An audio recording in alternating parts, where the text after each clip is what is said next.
Bonjour et bienvenue à Minute de Communion. Dans cette session d'aujourd'hui, je souhaite continuer à parler sur le leadership et en particulier ce qu'on attend d'un leader.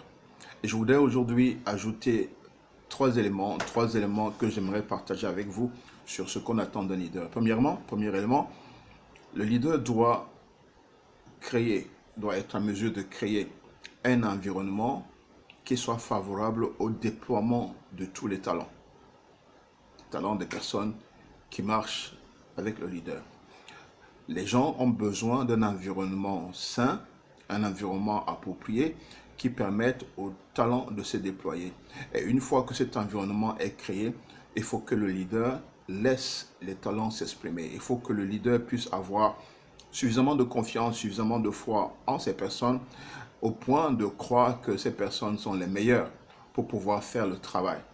C'est la raison pour laquelle embaucher des personnes est un art et c'est un aspect de leadership. Peut-être qu'on pourra aborder dans une prochaine séance, mais embaucher des gens, embaucher des bonnes personnes est l'un des défis qu'un leader doit affronter. Donc, créer un environnement propice pour permettre aux talents de se développer et surtout laisser les talents s'exprimer. Un peu comme dans une équipe de football. L'entraîneur sélectionne ses joueurs, il crée la stratégie, mais une fois que les gens sont sur le terrain, ce sont eux qui jouent, ce sont les joueurs qui jouent et ce n'est plus l'entraîneur.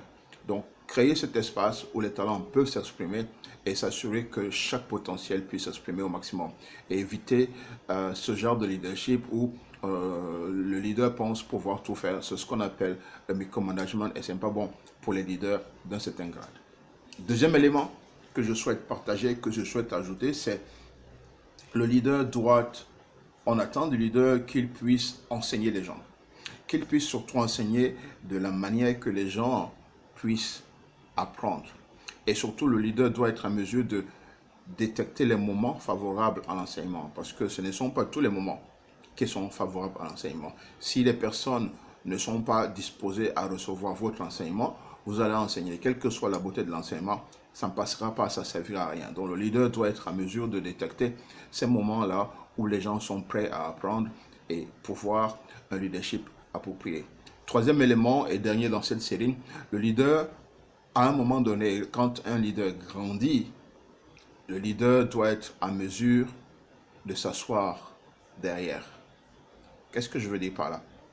Généralement, le leader marche devant. Le leader montre la voie.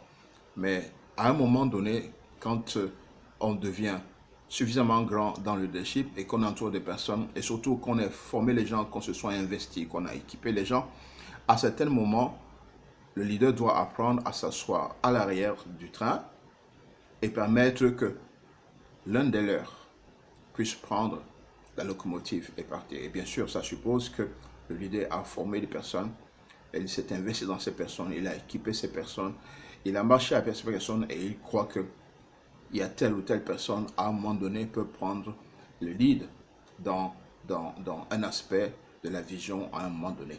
Donc comme je disais, ça suppose notamment particulièrement que le leader ait pris le temps de s'investir suffisamment dans les gens pour que les autres, une personne dans le groupe, puisse prendre à un moment donné la direction du groupe pendant que lui s'assoit derrière et il regarde. J'espère que tout ceci vous rend ministère et vous bénit. Et n'oubliez pas de vous abonner et surtout de partager avec d'autres personnes autour de vous. À très bientôt pour un nouvel échange.